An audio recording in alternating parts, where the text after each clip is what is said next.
بسم اللہ الرحمن الرحیم۔ اللہم صلی علی محمد و آل محمد۔ السلام علیکم۔ درود ابراہیمی پڑھنے والوں کا پروٹوکول۔ بے شک بہت اعلیٰ اور بہت عظیم پروٹوکول اللہ پاک نے عطا فرمایا ہے اہل درود کو بھی اور درود ابراہیمی پڑھنے والوں کو بھی، چونکہ درود ابراہیمی وہ مبارک تحفہ ہے جو امت مسلمہ کو رسول کریم صلی اللہ علیہ وآلہ وسلم کے ذریعے عطا ہوا، اور جسے پڑھنے والا صرف ایک ذکر نہیں کرتا بلکہ آقا کریم صلی اللہ علیہ وآلہ وسلم کی بارگاہ میں اپنی نسبت کو تازہ کرتا ہے، اور اس عظیم ذکر کو پڑھنے والوں کے لیے روحانی دنیا میں ایک خاص پروٹوکول، ایک خاص مقام، ایک خاص تکریم رکھی گئی ہے۔ اہل حقیقت اور صوفیہ فرماتے ہیں کہ درود پاک کی خوشبو فرشتوں سے بھی زیادہ لطیف ہوتی ہے، اور جب کوئی مومن درود ابراہیمی پڑھتا ہے تو عالم بالا میں اس کا ایک درجہ خاص متعین کیا جاتا ہے، جس کے مطابق اس کی روحانی نگرانی بھی تبدیل ہو جاتی ہے۔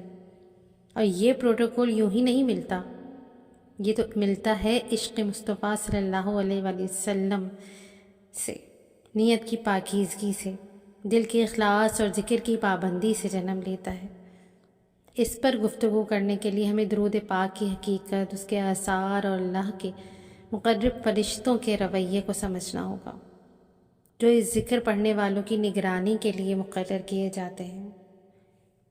جب کوئی بندہ پابندی سے درود ابراہیمی پڑھنا شروع کرتا ہے تو اس کی زندگی میں سب سے پہلا پروٹوکول یہ قائم ہوتا ہے کہ اس کے ارد گرد رحمت کے فرشتوں کے ہجوم بڑھ جاتے ہیں، اور یہ فرشتے محض حفاظت یا خیر کی دعائیں کرنے نہیں آتے بلکہ وہ تحریر کرنے کے لیے مقرر ہوتے ہیں کہ یہ بندہ کب کب درود پڑھتا ہے، کس کیفیت کے ساتھ پڑھتا ہے، دل کی حالت کیا ہوتی ہے، اور اس لمحے اس کے اعمال کا وزن کیسے بڑھ جاتا ہے۔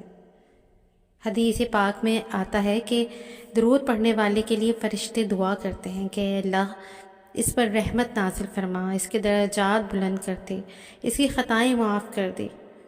جب مومن درود ابراہیمی کو اپنا معمول بناتا ہے تو گویا وہ اپنے گرد ایک ایسا نورانی آسمانی حفاظتی حصار بنا لیتا ہے جہاں شیطانی وسوسوں کی طاقت کم ہو جاتی ہے اور پھر ختم ہو جاتی ہے۔ یہ پروٹوکول صرف زبان سے پڑھنے سے نہیں ملتا بلکہ نیت کے خالص ہونے اور نبی پاک صلی اللہ علیہ وآلہ وسلم سے سچی محبت کرنے سے قائم ہوتا ہے۔ درود ابراہیمی پڑھنے والوں کا ایک اور پروٹوکول یہ ہے کہ ان کے دل میں اللہ پاک ایک خاص قسم کی نرمی پیدا کر دیتا ہے۔ یہ نرمی عام نرمی نہیں ہوتی بلکہ وہ باطنی نرمی ہوتی ہے جو بندے کو گناہوں سے نفرت، عبادت سے محبت اور دنیاوی جھگڑوں سے دور کر دیتی ہے۔ ایسے لوگ عام لوگوں کی نسبت کم غصے میں آتے ہیں، کم رنجشیں رکھتے ہیں اور چھوٹی چھوٹی باتوں پر دل نہیں توڑتے۔ اس کی وجہ یہ ہے کہ درود پاک کی برکت سے دل کے اندر رحمت نبوی صلی اللہ علیہ وآلہ وسلم کی شعائیں اترتی ہیں۔ روحانی اساتذہ بتاتے ہیں کہ درود ابراہیمی پڑھنے والوں کے چہروں پر خاص قسم کی روشنی، خاص سکون اور خاص متانت پیدا ہو جاتی ہے۔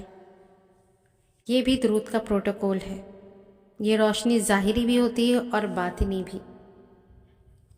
تو جو لوگ دل سے ذکر کرتے ہیں ان کے چہرے پر عموماً ایک پرسکون اثر، ایک نورانی کیفیت ظاہر ہو جاتی ہے، جیسے اہل نظر دور سے ہی پہچان لیتے ہیں۔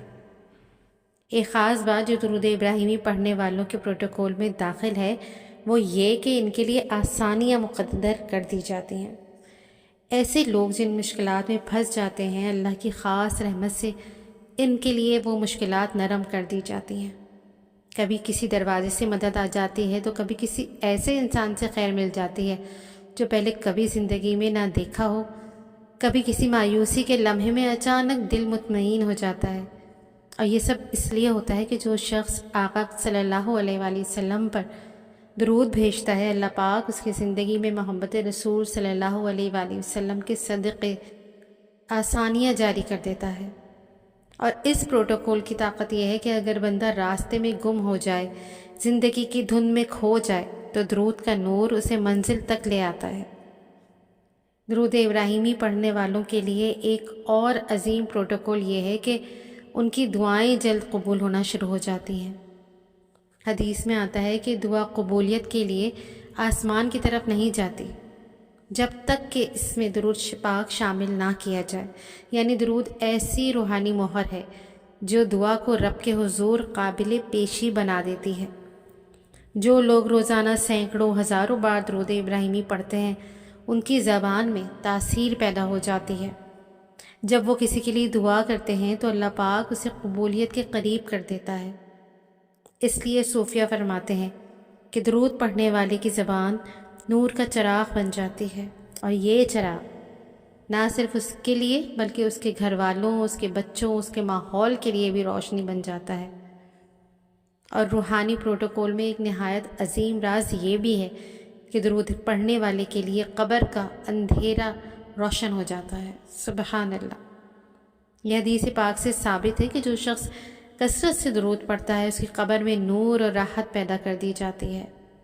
قبر کے فرشتے اس کے ساتھ نرمی سے پیش آتے ہیں، سوالات میں آسانی ہو جاتی ہے اور روحانی حالت بہتر ہو جاتی ہے، کیونکہ وہ شخص دنیا میں رسول رحمت صلی اللہ علیہ وآلہ وسلم کو یاد کرتا رہا، اس لیے آخرت میں اس کے لیے رحمت کے دروازے کھول دیے جاتے ہیں۔ اور یہ پروٹوکول تو ایسا ہے جو دنیا میں بھی ساتھ دیتا ہے اور آخرت میں بھی کام آتا ہے۔ درود ابراہیمی پڑھنے والوں کے پروٹوکول کے تو کیا ہی کہنے کہ اس میں یہ بھی بات شامل ہے کہ اللہ پاک ان کی نسلوں پر بھی اپنی رحمت جاری رکھ دیتا ہے۔ یہ کیفیات نسلوں میں منتقل ہوتی ہیں، گھر میں برکت آتی ہے، رزق میں اضافہ ہوتا ہے، رشتوں میں آسانی ہوتی ہے، ایسے لوگ جہاں جاتے ہیں وہاں خیر پھیلتی ہے، ان کی شخصیت میں اللہ پاک تسکین رکھ دیتا ہے، ان کی موجودگی میں لڑائیاں کم ہوتی ہیں، خوف دور ہوتا ہے، برکت بڑھتی ہے۔ یہ سب کچھ درود کے نورانی اثرات ہیں جو انسان کی شخصیت پر نقش ہو جاتے ہیں۔ آخر میں درود ابراہیمی پڑھنے والوں کے لیے پروٹوکول کا سب سے بڑا راز یہ عرض کروں گی کہ انہیں حضور پاک صلی اللہ علیہ وآلہ وسلم کی قربت نصیب ہوتی ہے۔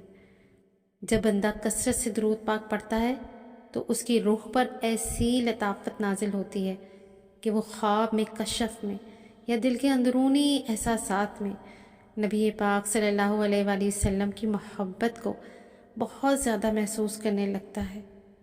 یہ عشق کا مقام ہے، یہ وہ پروٹوکول ہے جو صرف الفاظ سے نہیں بلکہ دل کی گہرائی سے ملتا ہے۔